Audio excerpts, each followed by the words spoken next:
हम तो तोर गईनी हो सुनर बर पैनी हो, अपना रजऊ के प्यार में सवार गईनी हो। एह खुशी रहे लगावा रे सखी पियावा दुलारे, आए हाय रे सखी पियावा दुलारे। ऑफर आया है सनो जैसे खेसारी भैया का और नीलकमल भैया का जैसे कॉल आया है। अब प्रोजेक्ट देखते हैं कब तक करवा रहे हैं। ऐसन पति मिले मुश्किल से, देले मजा सखी हो दिल से जी पसिरी मन करे सेवा रे सखी पियावा दुलारे, सखी पियावा दुलारे। शादी कब कीजिएगा? भोरे में मंदिर के खोले के वाड़ी सखी पियावा पुजारी, आए हाय रे सखी पियावा पुजारी, आए हाय रे सखी पियावा पुजारी। ए राजा हो हमारा ला कूलर लगवाई देता हो, ए राजा हो हमारा ला कूलर लगवाई देता हो। इस वक्त उत्तर प्रदेश के मऊ जिला में मौजूद है और यहाँ से एक लड़की है वायरल हो रही है। नाम है सीमा कक्कर नाम है और इनका गाना है पियावा दुलारे, जो कि अभी सोशल मीडिया पर खूब तेजी से वायरल हो रहा है और बहुत सारे लोग बहुत स्टार हैं, रील भी बना रहे हैं। और खेसारी लाल को गाना सुनकर इनको ऑफर भी मिल गया है, खेसारी लाल यादव के साथ काम भी करेंगे। पहुंचे हुए हैं करिश्मा कक्कर के पास, इनसे इंटरव्यू लेंगे, इनसे जानने का कुछ प्रयास करेंगे कैसे वायरल हुआ गाना, कितने दिन से गाना गाती है। आप लोग वीडियो में शुरू से अंत तक बन रही है। ओपन न्यूज में बहुत बहुत स्वागत है, ओपन न्यूज भारत में बहुत बहुत स्वागत है। कैसे हैं? बहुत बहुत धन्यवाद। और ओपन न्यूज भारत के चैनल से जितने लोग मुझे देख रहे हैं सभी को धन्यवाद करती हूँ जी। कैसे हैं? मैं बहुत अच्छी हूँ। और देखना है आप ही का पूरा सोशल मीडिया पर गाना वायरल हो रहा है और बज रहा है, इंस्टाग्राम पर छाए हुए हैं। हाँ, गाना तो बहुत बज रहा है, बहुत ही तेजी से वायरल भी हो रहा है। दोनों गाना, एक भक्ति है और एक लोकगीत है। जी क्या है गाना, बोलो सुनाइएगा थोड़ा। कि हम तो तोर गईनी हो सुनर बर पैनी हो, अपना रजऊ के प्यार में सवार गईनी हो। एह खुशी रहे लगावा रे सखी पियावा दुलारे, आए हाय रे सखी पियावा दुलारे, आए हाय रे सखी पियावा दुलारे। वाह क्या गाना है, बहुत अच्छा लगता है गाते हैं तो बुझाता है डीजे पर बज रहा है।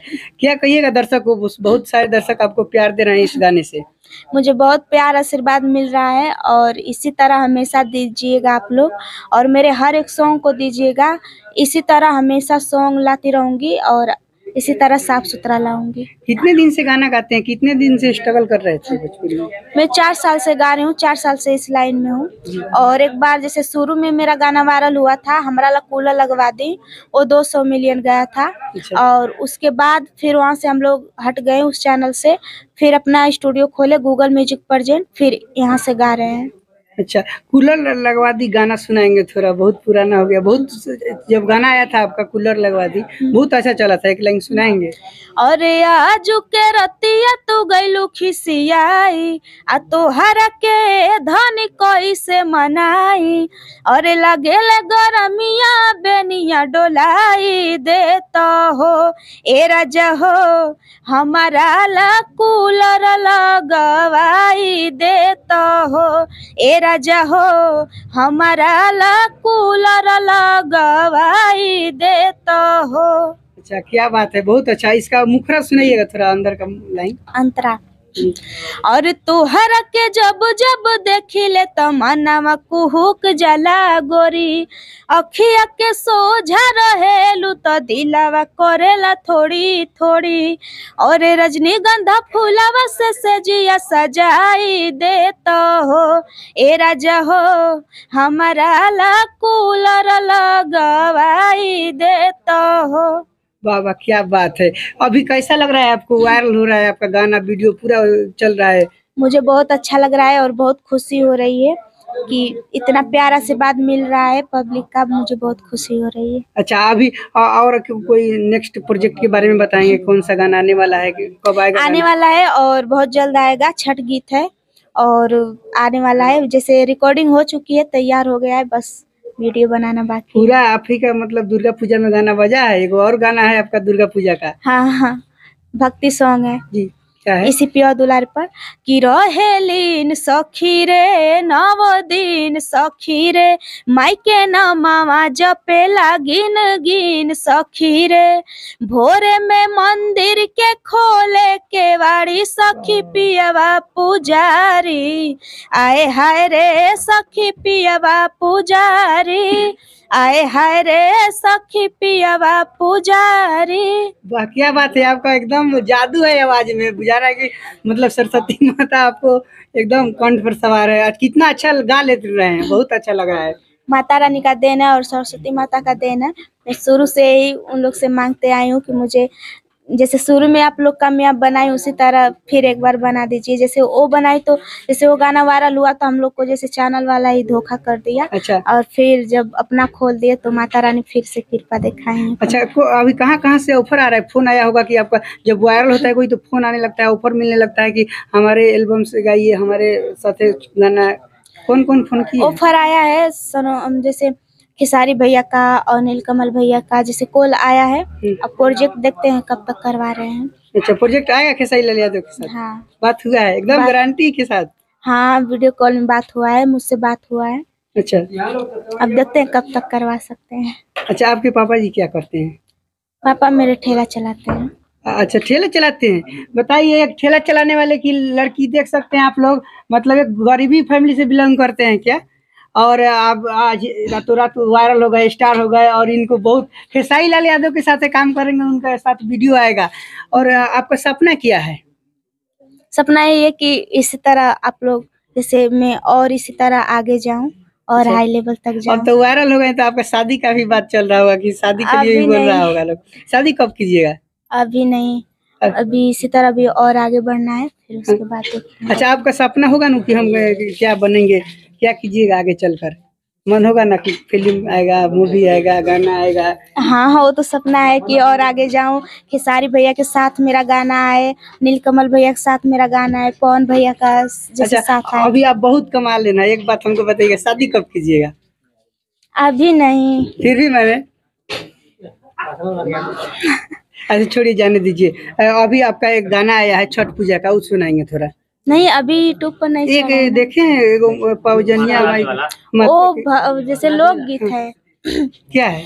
कि धोके आवतानी राजधानी बोल का ले आई मोरी रानी एक ही सिंगार मांगी जानी तू भूलाई हाय रजऊ एक ही सिंगार मांगी जानी तू भूलाई हाय रजऊ पैजनिया लई ह झूलनिया लई ह पैजनिया लई है रजऊ